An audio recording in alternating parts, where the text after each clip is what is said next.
Ivoiriens, chers compatriotes, nous, forces armées de Côte d'Ivoire, avons décidé de prendre nos responsabilités devant la nation. Depuis ce matin, l'état-major et toutes les casernes sont sous notre contrôle.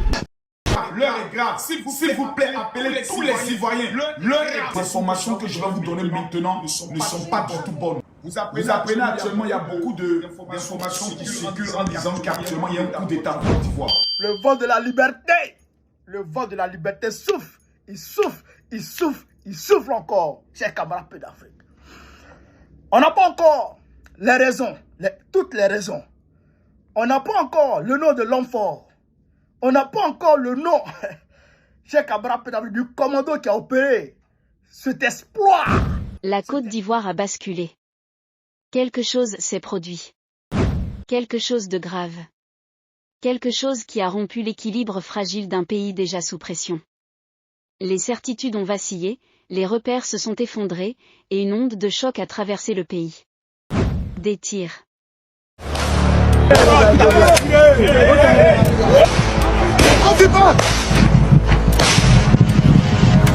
Des mouvements militaires. Des zones figées. Près de sites stratégiques, des témoins affirment avoir entendu des coups de feu. Courts. Violents. Inhabituels. Puis un silence pesant. Un silence lourd de sens. Le genre de silence qui annonce toujours un tournant historique. Très vite, une information circule. Une information brutale. Explosive. Incontrôlable. Alassane Ouattara serait renversé. On n'a pas encore toutes les informations, mais ce qui est sûr, ce qui nous revient, est de source à 80% sûr.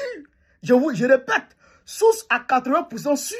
Parce que les images que moi j'ai vues, les images que l'homme m'a envoyées, non mais moi-même je suis tombé des nues. C'était un carnage. L'annonce se propage comme une traînée de poudre. D'abord par message privé. Puis par vidéo. Puis par témoignage de civils paniqués. Salut à tous et bienvenue sur votre chaîne d'information de référence. Aujourd'hui nous allons vous amener du côté de la Côte d'Ivoire où des images apparaissent. Floues. Instables. Des véhicules militaires en mouvement. Des soldats lourdement armés. Des barrages improvisés. À Yopougon, des habitants parlent de chars aperçus dans les rues. À Abobo, des témoins évoquent une présence militaire massive. Au plateau, des routes seraient partiellement bloquées, l'accès à certaines zones restreint. Les forces de sécurité sont visibles. Très visibles. Et surtout silencieuses. Aucune déclaration officielle immédiate. Aucune apparition du président. Aucun message clair de l'état-major. Et dans ce genre de situation, le silence n'est jamais anodin. Car l'histoire africaine l'a montré à maintes reprises. Les coups d'État ne commencent jamais par une annonce officielle. Ils commencent par des signaux faibles. Des mouvements inhabituels. Des communications coupées. Des absences remarquées. La Côte d'Ivoire n'est pas un pays ordinaire. C'est un pilier économique de l'Afrique de l'Ouest. Un verrou stratégique. Un État dont la stabilité conditionne celle de toute la région. Un choc politique à Abidjan ne resterait jamais confiné aux frontières ivoiriennes. Pour comprendre l'ampleur de ce qui se joue, il faut regarder le contexte. Alassane Ouattara est au pouvoir depuis plus d'une décennie. Sa longévité politique, renforcée par des mandats controversés, a profondément divisé la société ivoirienne. Le 4e mandat, puis les débats autour d'une continuité du pouvoir, ont laissé des cicatrices encore ouvertes. Pour une grande partie de la population, ces choix ont été perçus comme une confiscation démocratique. Des tensions. Des violences politiques. Des fractures communautaires. Sous l'apparente stabilité institutionnelle, une colère sourde n'a jamais disparu. Elle s'est accumulée. Elle s'est cristallisée. Elle a attendu. Aujourd'hui, pour certains, ce qui était attendu depuis longtemps serait enfin arrivé. Pour d'autres, le pays est au bord d'un gouffre. Des civils affirment que le pays serait désormais sous contrôle des militaires. D'autres parlent d'une transition forcée. D'autres encore appellent au calme, conscients du danger des emballements. Les téléphones sonnent sans cesse. Les familles se replient chez elles. La peur s'installe.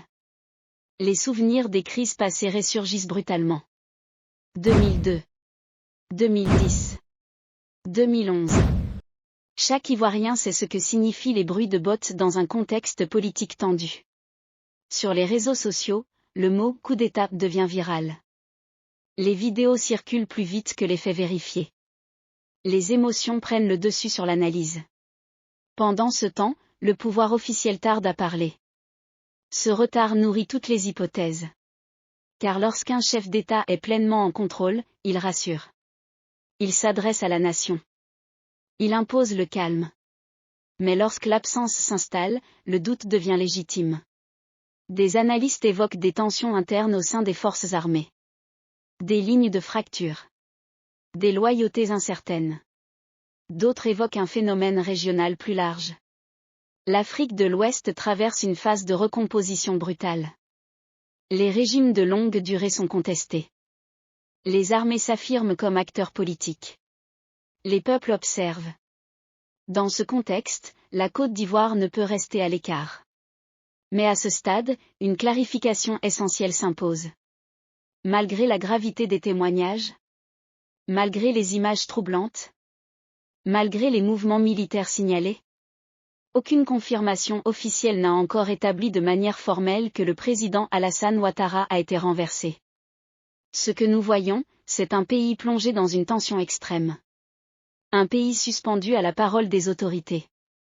Un pays où la rumeur devance la vérité. Il est possible que ces mouvements soient liés à une opération de sécurité interne.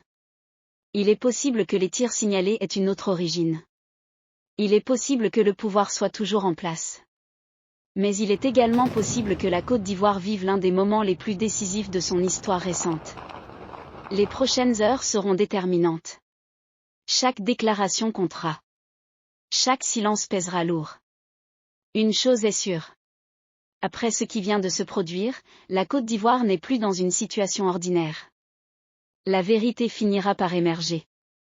Mais en Afrique, elle arrive souvent après la tempête.